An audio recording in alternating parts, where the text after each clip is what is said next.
وَقَضَىٰ رَبُّكَ أَلَّا تَعْبُدُوا إِلَّا إِيَّهُ، اور تمہارے رب نے یہ بات طے کر دی تھی کہ مت پوجنا کسی کو سوائے اس کے. پہلی کمانڈ تھی توحید.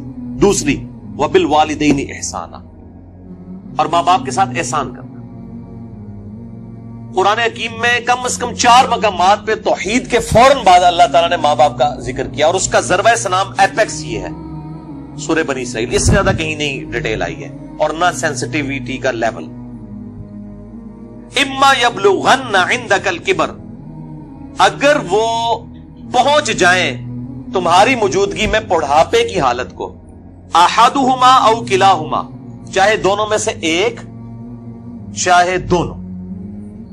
وہ صحیح مسلم میں حدیث ہے، آپ صلی اللہ علیہ وآلہ وسلم نے فرمایا کہ برباد ہو جائے وہ شخص جس کو ماں باپ دونوں یا دونوں میں سے کوئی ایک بڑھاپے کی حالت میں ملے اور ان کی خدمت کر کے جنت نہ کما سکے.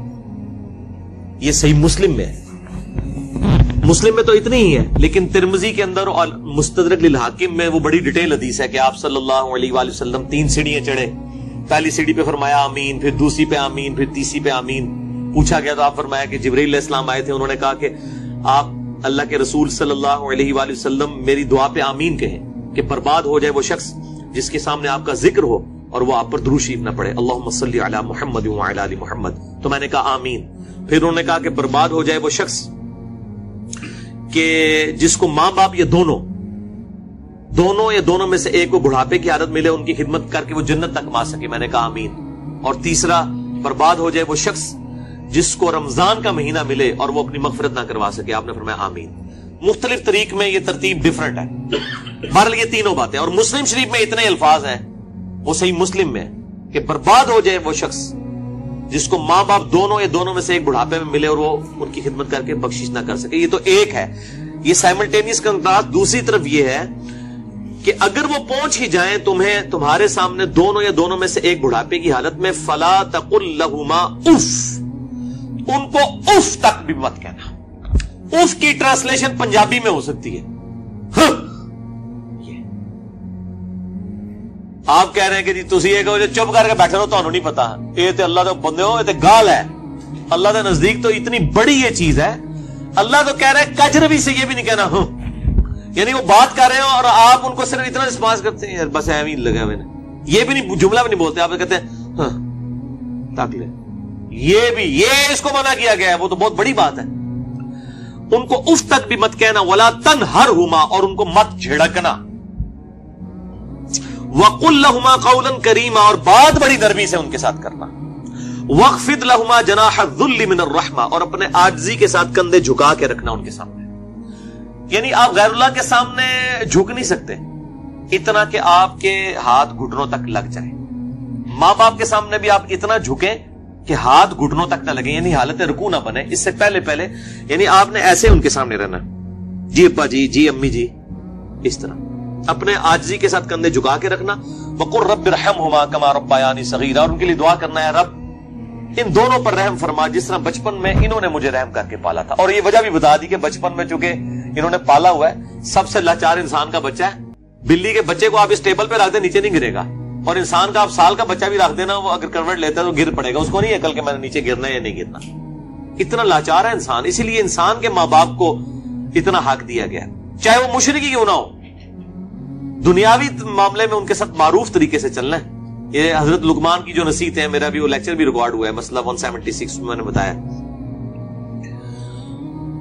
ربکم اعلم بما فی نفوسکم، یہ آپ کی بات کا جواب آ رہا ہے. تمہارا رب خوب جانتا ہے جو تمہارے جی میں ہے. ان تکونوا صالحین، اگر تم نیکوکار ہو، اچھے ہو، یعنی تمہاری عادت نہیں ہے بدتمیزی کرنے کی، کبھی کبھار کوئی تھوڑا سا سکپ آف لینگویج یا سلپ آف ٹنگ ہو جاتی ہے، فَإِنَّهُ كَانَ لِلْأَوَّابِينَ غَفُورًا، تو پھر بے شک اللہ تعالیٰ توبہ کرنے والوں کی توبہ کو قبول کرتا ہے. یعنی عادی مجرم نہ ہو. ان تکونوا صالحین، اگر تم عادی مجرم نہیں ہو، عام حالت میں تمہارا بڑا اچھا ایٹیچیوڈ ہے، کبھی کوئی اسٹیٹ آف مائنڈ ایسی تھی کہ کوئی بات غلط نکل گئی، فوراً توبہ کرو. توبہ اللہ سے بھی کرنی ہے، ان سے بھی معافی مانگنی ہے، اللہ تعالیٰ معاف کر دے گا. لیکن یہ معاملہ بہت سینسٹیو ہے نا جی. اب دیکھیں کہ ہم دنیاوی معاملات میں بھی، یعنی سوئی گیس کی وجہ سے آپ کو پتا ہے کتنے لوگ ہیں جن کے ساتھ ایشو بنتے ہیں. ہم کتنے وہمیوں کی طرح رات کو چیک کرتے ہیں یار کوئی کہیں پہ پائلٹ کھلا نہ رہ جائے یا ہیٹر جلتا ہوا نہ چھوڑ دیں پیچھے سے، وہ اگر لوڈ شیڈنگ ہوئی اور پھر گیس آئی تو آپ پتہ کتنے لوگ ہر سال مرتے ہیں. کتنی احتیاط کی جاتی ہے. چھوٹے بچوں کے سامنے ماچس لائٹر نہیں رکھا جاتا، تو احتیاط کرتے ہیں. تو آپ دیکھیں اس طرح کے اگر آپ احتیاط ماں باپ کے بارے میں کر رہے ہیں تو شاید سالوں میں کبھی ایک دفعہ ہو، لیکن ہر ہفتے ہی جھڑپ ہو جاتی ہے یا جب معاملہ ہوتا ہے تب جھڑپ ہو جاتی ہے، تو اس کا مطلب ہے ان تکونوا صالحین نہیں ہے آپ، لہذا آپ کی توبہ بھی کوئی قبول نہیں ہے، توبہ بھی نہیں ہے جب تک کہ ماں باپ صحیح طریقے سے معاف نہ کریں اور اپنی روش صحیح نہ کر لی جائے. تو اس میں یہ بہتر، یہ میں نے بھی دیکھا ہے، مطلب میری بھی ایک بڑی ایکسٹروورٹ نیچر ہے، تو مطلب بعض اوقات ماں باپ کو ایک بچپنے کی طرف سورہ حج میں آتا ہے کہ اللہ تعالیٰ رذیل عمر تک لٹا دیتا ہے کہ کئی چیزیں جاننے کے بعد کچھ نہ جانے. بوڑھے اور بچے برابر ہوتے ہیں. میری بھی الحمدللہ دادی ماں کی عمر 90 سال ہو چکی ہے. میں آج سے 10 سال پہلے دیکھتا ہوں اور اب ان میں کافی فرق آیا. بالکل بچوں والی آتے ہیں، چھوٹی چھوٹی بات کو مائنڈ کرنا. تو میں اپنے ماں باپ کو بھی سمجھاتا رہتا ہوں، وہ ابھی بھی ان کے ساتھ اسی طرح مقابلہ کر رہے ہوتے ہیں ادب کے دائرے کے اندر. تو میں ان کہتا ہوں ان کے ساتھ مقابلہ بنتا ہی نہیں ہے. جیسے چھوٹا بچہ تو آپ کو 5 دفعہ پوچھے گا کہ بابا یہ کیا ہے، تو آپ بتائیں گے پیار سے، پھر اس کی بھی آگے سے وہ کیڑے نکالے گا. تو اب وہ کئی بار بھول جاتی ہیں، مجھ سے بار بار پوچھ رہی ہوتی ہیں، تو میرے سامنے یہ آیات ہوتی ہے نا، تو وہ 10 دفعہ ایک بات اگر مجھ سے پوچھتی ہیں نا تو میں 10 بار جواب دیتا ہوں. میں یہ نہیں کہتا میں تو نکال بھی دسیا سی، کیونکہ ظاہر ہے کہ اس عمر میں پہنچ کے رذیل عمر میں یہی کچھ ہو جاتا ہے. تو انسان کو بالکل پازیٹیو رہنا چاہیے، ڈرتے رہنا چاہیے، کیونکہ توحید کے بعد قرآن حکیم میں کم از کم 4 جگہ اللہ تعالیٰ نے ماں باپ کے حق کا ذکر کیا، اور جنت اور دوزخ ڈیپینڈنٹ ہو گئی ہے. ٹھیک ہے جی، اس حوالے سے تو بہت احتیاط کرنی چاہیے. سر اب اگر ایسا ہو چکا ہو اور والدین سے معافی بھی نہ مانگ سکے انسان، اور والدین زندہ نہیں سر، وہ ظاہر ہے معافی اسی صورت میں نہیں مانگ سکتا نا اس وقت اس سٹیج پہ. نہیں، بعض لوگ اس لیے بھی نہیں مانگ سکتے کہ وہ ماں باپ کو چھوڑ کے دوسرے ملک چلے گئے ہوتے ہیں. ہاں یہ بھی ممکن. تو وہ کلیریفیکیشن ضروری ہے. دیکھیں ماں باپ سے اگر ایسا ہو گیا تو فوراً سے پہلے ماں باپ کے لیے دعائیں مغفرت کریں اور ان کی طرف سے صدقہ اور خیرات کریں. جیسا کہ سنن ابن ماجہ میں حدیث ہے کہ یہ صحیح سند کے ساتھ ہے کہ ایک شخص کے مرنے کے بعد جنت میں کچھ درجے بلند کیے جاتے ہیں. تو پوچھتا ہے اللہ یہ میں نے نیکی نہیں کی تھی، یہ کیوں میرے درجات بلند ہوئے؟ تو اللہ تعالیٰ فرماتا ہے تیری اولاد نے تیرے لیے استغفار کیا تو اس کی وجہ سے ہی تیرے درجات بلند. اولاد تو انویسٹمنٹ ہے. صحیح مسلم میں حدیث ہے کہ مردے کو 3 اعمال کا ثواب ملتا ہے. نمبر 1 صدقہ جاریہ، وہ ملنا بھی چاہیے، اس نے خود کیا. امام بخاری نے بخاری لکھی ہے، ثواب ان کو ملنا چاہیے.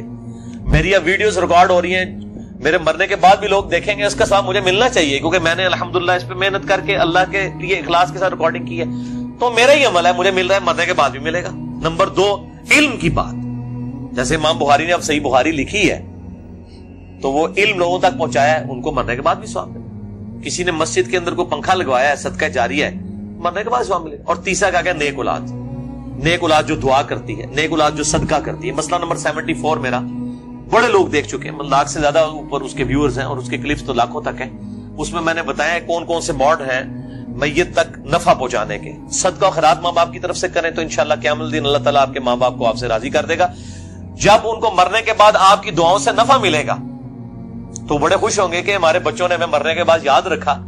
اور آپ کی دعاؤں کی برکت سے اگر وہ مشکل میں ہے مرنے کے بعد خدا نہ خواستہ اور وہ آسانی میں آ جاتے ہیں، اور اگر وہ آسانی میں ہے تو اس سے زیادہ آسانی میں چلے جاتے ہیں، تو وہ خود بخود آٹومیٹکلی خوش ہوں گے کہ میرے پتر نے میرے واسطے کیتا ہے، تو اللہ تعالیٰ ان کو راضی کر دے گا. اور ایک دوسری حدیث جو ابو داؤد میں ہے کہ ماں باپ اگر مر جائیں تو ماں باپ کے قریبی رشتہ داروں کے ساتھ اس نے سلوک کرو. ماں مر گئی ہے خالہ کے ساتھ اس نے سلوک کرو، باپ مر گیا تو چچا اور تایا کے ساتھ اس نے سلوک کرو. ایکویلنٹ وہ بھی چیز ان کے لیے آرام کا باعث ہے. اور دعا کریں، یہ جو دعا میں نے پڑھی ہے رب ارحمہما، اے رب ان دونوں پر رحم فرما، کما ربیانی صغیرا، اے اللہ جب میں بچپن میں چھوٹا بچہ تھا جس طرح انہوں نے مجھ پر رحم کیا تو بھی ان پر رحم فرما. یہ آپ تشہد میں دعا لازم کریں، ہم تو مانگتے ہیں چاہے ماں باپ زندہ ہیں مر چکے ہیں، دونوں صورتوں میں ماں باپ کے لیے دعا کرنی ہے. ہم لوگ سمجھتے ہیں بندہ مر گیا ادھر سے دعا کرنی ہے، اور بھائی زندہ ہے جڑا یہ مر گیا ہے، دونوں صورتوں میں دعا تو کرنی ہے. دعا کی ضرورت تو زندوں کو زیادہ ہے، اس لیے کہ مرنے والے تو چلے مر گیا، زندے بندہ جو ہے وہ اس کے پاس تو چانس ہے کہ وہ اللہ کی طرف لوٹ آئے اور وہ گمراہی کا راستہ چھوڑ کے اچھائی کا راستہ، اور اگر اچھائی کے راستے پہ تو